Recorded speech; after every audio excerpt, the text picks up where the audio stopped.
But I wanted to get Piers Corbyn on, and we're going to talk to him in just a moment. But then I want to get more into this whole, how they want to play us all off against each other. Black, white, native groups, old, young, and they use the same tactics to get us to kill each other. You know, what happened to the Native Americans was wrong. What happened to blacks was wrong. What happened to white slaves in Rome was wrong. And it's time for us to treat every human with the same dignity and the same admiration for the human spirit, to realize that the collectivists are actually hyping up multiculturalism and the rest of it to get us fighting with each other and at each other's throats. So I'm going to speak more to that coming up. Now, Piers Corbyn has been called by the Associated Press and even Fox News as one of the top long-term weather forecasters in the world. He can do it a year out. And I remember 2 years ago on this show, said you're going to have a very wet winter and Texas is going to have flooding. We were in the middle of a drought then. It was flooding, the lakes filled back up, and then the drought came back in and said, you'll have a drought again. We had him on a year ago. And he does it as the ancients did. They don't know exactly why it works this way, but the moon blocking the sun and its solar winds, a lot of factors go into it. And he's with weatheraction.com. He's a meteorologist and an astrophysicist, studies, of course, how the heavens have an effect on the earth. A consultant and owner of Weather Action, who makes weather forecasts up to a year in advance. Corbyn is well known for his opposition to the idea of anthropogenic global warming. And he just has, I've seen some statistics of about, what is it, an 87% accuracy rate in long-term forecasting when others in long-term forecasting have no accuracy to speak of. And so he breaks down the fact that they use limited models for how they claim the weather works, ignoring the sun, the moon, solar radiation, which they now admit the ionizing stuff coming in is the main driver. Of course, any plant knows if it had a brain, it's the sun. Piers Corbyn, great to have you here with us. Break down. Oh, yeah. Yeah, great to have you. You're going to have the floor here in a moment. I appreciate you joining us. Break down from your research how things are really working versus what they teach, and then we're honored to have you. Give us your long-term and short-term forecast, sir. Okay, well, the important thing about what we say is, first of all, as far as CO2 is concerned, to get that out of the window, it's no evidence whatsoever that CO2 controls weather or climate. If anything, world temperatures drive carbon dioxide levels on average because that's driven by the sea. So when it gets warmer, CO2 comes out of the sea because it doesn't dissolve so well. Right. Now, as far as what we do, we find that it's the charged particles from the sun ejected by the sun, hitting Earth and affecting the ionosphere and all levels of the ionosphere, which change climate and weather.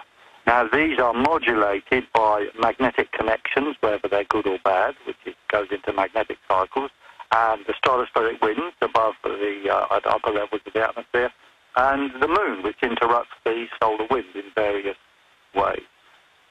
So by understanding these processes in a kind of, as best we can work out when in the past there'll be similar total forcing situations for the Earth's weather as there will be sometime in the future. And we can use that, weather in the past, to predict the future. Now, as you've said in previous longer interviews, the ancients in every culture, whether it was Mesoamerica or the Babylonians, they knew the sun and moon affected it. They certainly knew a lot of things. They did, yeah. Yeah, exactly. They didn't know why. They just knew that it had an effect. But I saw the UN at Copenhagen, as you know, 2 years ago, pass a resolution saying the sun does not affect our climate. That's like saying water doesn't affect fish, correct? Correct. Yes, well, it's crazy, isn't it? I mean, man can pass laws about what man does, but man cannot pass laws about nature. I mean, that is insanity. It's delusional nonsense. And, well, the CO2 warmers are a religious sect, really. And what we've seen in Durban is just the last gasp of a religious sect who are desperate to predict anything, claim everything that happens is theirs in order to protect their gravy train. Yeah, they're like the preacher that said, the preacher 6 months ago that said Jesus was coming and then he didn't, so he backed it down the road. I mean, really, it's the same silly witch doctoring that we see from, and of course, I'm a Christian. I'm just saying, people coming out saying they know all this stuff and they're 100, Al Gore, we'd all be underwater by now. It's incredible. Yeah.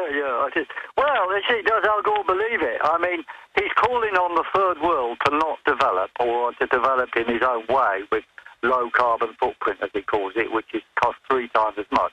Now, if Al Gore believed this, he would reduce his own carbon footprint, but he's got the carbon footprint which is the envy of probably 90% of people in America.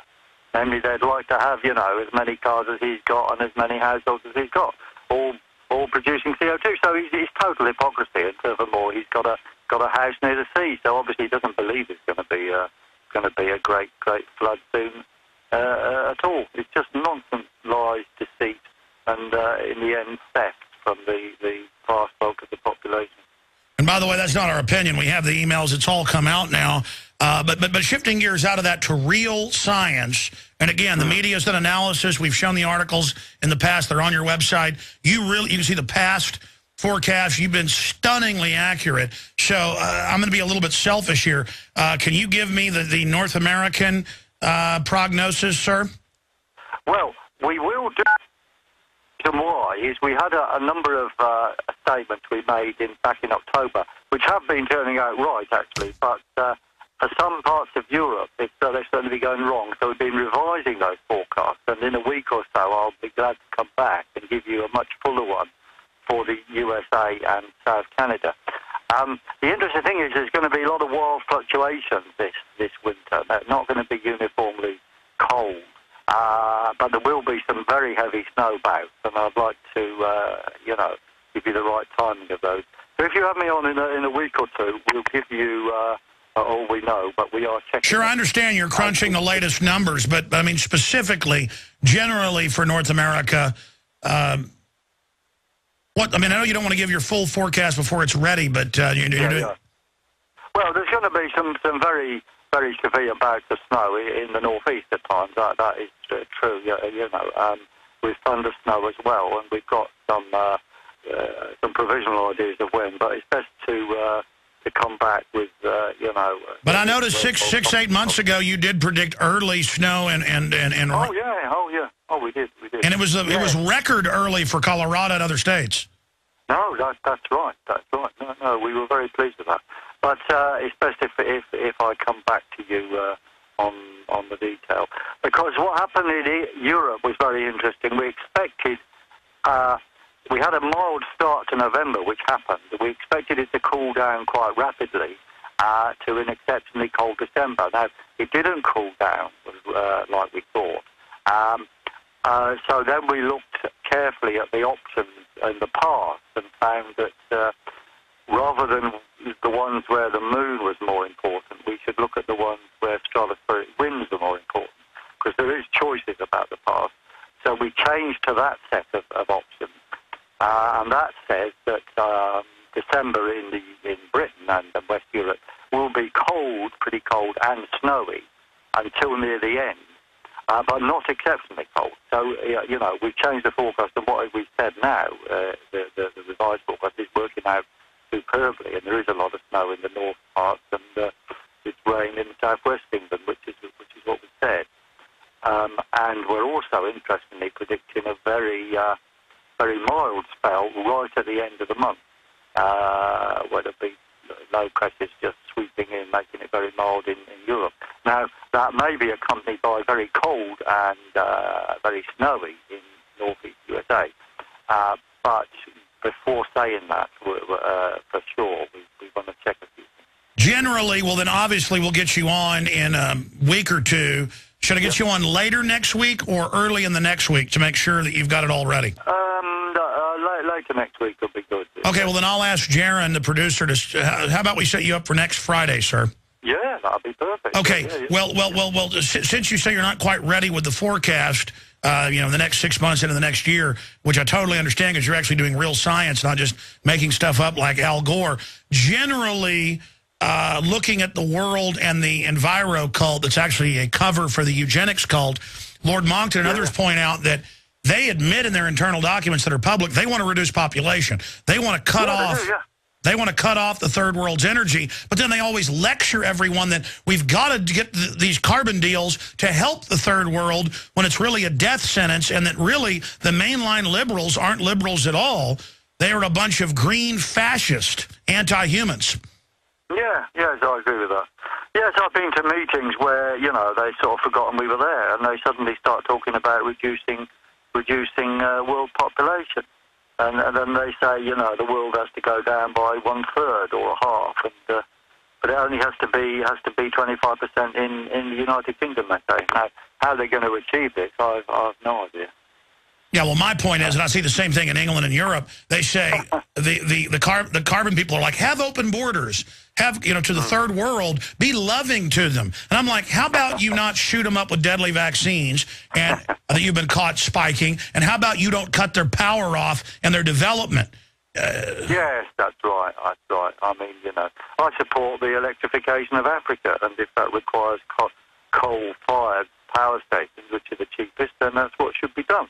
And of course, you can remove the smoke, so they're not polluting in the true sense. But the extra carbon dioxide they produce would be good for agriculture in Africa anyway. Yeah, generally looking at the Earth, because I know you're an astrophysicist, so you can speak to space weather, not just Earth weather. This is always intriguing. I get Lord Monckton on. I even watch Discovery Channel pieces. I've read some of the literature from the universities of carbon dioxide hundreds of times higher. And just in the last million years or so, I've seen numbers of 14 times higher and things like that. Yeah, that's true. So here's my question. If it's so low, a trace gas that all plants need to live, part of the carbon cycle, and if it's 0.390, sometimes measured 0.360, and they want to lower it, if it's such a trace gas, and from what I've read, the Earth is in a carbon dioxide low level, this phenomenon in Earth history, what's going on? Well, what we have now is the most efficient plants that we've ever had. I mean, I don't know if you're aware, but evolutionary speaking, there's two types of photosynthesis, and there's a second more efficient type around now. So there's type 1 plant and type 2 plant working in parallel. And I think the main reason for the low levels now, as there was one time about 300 million years ago in the past, is these very efficient plants. The last time it was as low as this for any length of time was 300 million years ago. I don't know if that marked the advent of type 2 photosynthesis or what. There were then fluctuations. I'm looking at the graph now, and it went up by about a factor of 5 or 10 for a while, and then came down again to current levels. Extra CO2 is no danger. It's a good thing. Well, but sir, let me stop you. Obviously, plants put off more oxygen. Humans and animals are healthier, we know, in a higher oxygen level. Plants, I've read, can't deal with as much stress. They believe the desertification of many areas of Sahara has actually been because of lower CO2. So obviously you're on the same page. To me, it looks like a danger of not having enough CO2, and then we bleed out like Mars.